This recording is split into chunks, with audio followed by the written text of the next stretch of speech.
আজকের ধারাপাতের বিষয় হলো পশ্চিমবঙ্গ সরকার দশমের প্রথম পর্যায়ক্রমিক পরীক্ষার একটি কবিতা অসুখী একজন। এই অসুখী একজন কবিতাটি লিখেছেন পাবলো নেরুদা। এটি চিলিয়ান ভাষায় লেখা, উনি চিলিয়ান কবি। এই কবিতাটির বাংলা অনুবাদ করেছে নবারুণ ভট্টাচার্য। অসুখী একজন কবিতাটির রচয়িতা হচ্ছেন পাবলো নেরুদা আর অনুবাদক হচ্ছেন নবারুণ ভট্টাচার্য। আচ্ছা, এই কবিতাটি বিদেশি ফুলে রক্তের ছিটে কাব্যগ্রন্থের অন্তর্গত। নবারুণ ভট্টাচার্যের দ্বারা অনুবাদিত বিদেশি ফুলে রক্তের ছিটে কাব্যগ্রন্থের অন্তর্গত। আর পাবলো নেরুদা রচিত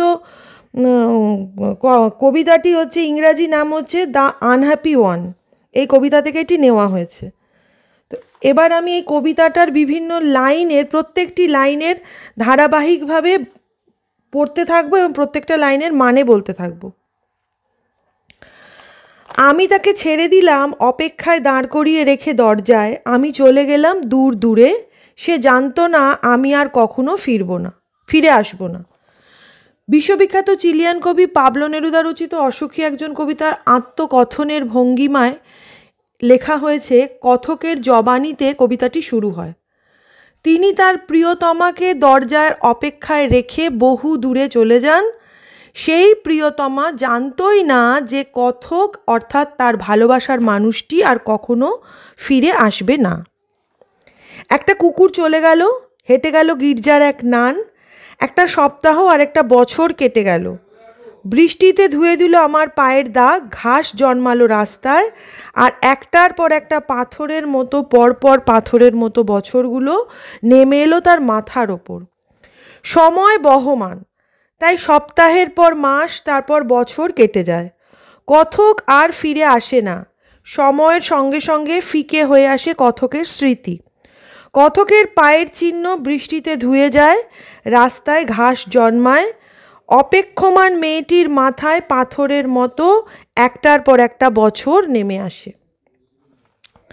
তারপর যুদ্ধ এলো, রক্তের এক আগ্নেয় পাহাড়ের মতো। শিশু আর বাড়িরা খুন হলো, সেই মেয়েটির মৃত্যু হলো না। তারপর আসে বীভৎস প্রাণঘাতী যুদ্ধ, রক্তের এক আগ্নেয় পাহাড়ের মতো যুদ্ধ, যার নিষ্ঠুরতায় বাদ যায়নি বাড়িঘর ও শিশুরা। সমস্ত স্মৃতি মুছে গেলেও বেঁচে থাকে কথকের সেই অপেক্ষমান প্রিয়তমা। সমস্ত সমতলে ধরে গেল আগুন।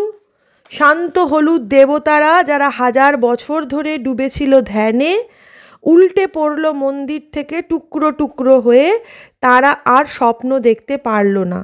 সেই মিষ্টি বাড়ি, সেই বারান্দা, যেখানে আমি ঝুলন্ত বিছানায় ঘুমিয়েছিলাম, গোলাপি গাছ, ছড়ানো করতলের মতো পাতা, চিমনি, প্রাচীন জল তরঙ্গ, সব চূর্ণ হয়ে গেল, জ্বলে গেল আগুনে। প্রেম শাশ্বত, তার মৃত্যু নেই। যুদ্ধের আগুন সমতলের চারিদিকে ছড়িয়ে পড়ে, বাদ যায় না দেবালয়েও। শান্ত হলুদ ধ্যানমগ্ন দেবতারা টুকরো টুকরো হয়ে ভেঙে পড়ে মন্দির থেকে। এই দুঃসময় দেবতারা মানুষকে বাঁচাতে বা স্বপ্ন দেখাতে ব্যর্থ হন।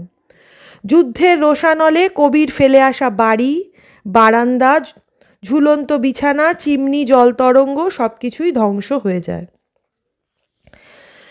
লাস্ট অংশটা, যেখানে ছিল শহর সেখানে ছড়িয়ে রইল কাঠকয়লা, দোমড়ানো লোহা, মৃত পাথরের মূর্তির বীভৎস মাথা, রক্তের একটা কালো দাগ, আর সেই মেয়েটি আমার অপেক্ষায়।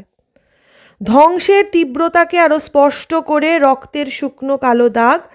রক্তের কালো দাগের দ্বারা কবি এটাই বোঝাতে চেয়েছেন যে ক্ষত শুকিয়ে যায়, জীবন তার আবার পূর্ববর্তী অবস্থায় ফিরে যায়, কিন্তু প্রিয়জনের অপেক্ষায় থাকার কোনো শেষ হয় না, কারণ আশার মৃত্যু হয় না। ধ্বংসস্তূপের মধ্যেও তা অমলিন থাকে। তো পুরো কবিতাটার এটা মানে, সরল একটা ভাবার্থ বা মর্মার্থ বা মানে, সহজ ভাষায় যাকে বলে মানে, প্রতিটা লাইনের সোজাভাবে অল্প কথায় মানে বুঝিয়ে দিলাম। আরেকবার বলে দেবো যে কবিতাটা লিখেছেন চিলিয়ান কবি পাবলো নেরুদা। কবিতাটার ইংরাজি নাম হচ্ছে দ্য আনহ্যাপি ওয়ান। আর এটি বাংলায় তর্জমা বা অনুবাদ করেছেন নবারুণ ভট্টাচার্য। তার অনুবাদিত কাব্যগ্রন্থটির নাম বিদেশি ফুলে রক্তের ছিটে।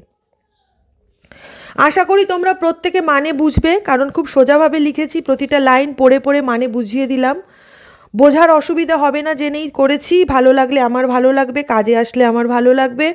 ভালো লাগলে অবশ্যই একটা লাইক করো, শেয়ার করো এবং ধারাপাতকে সাবস্ক্রাইব করো।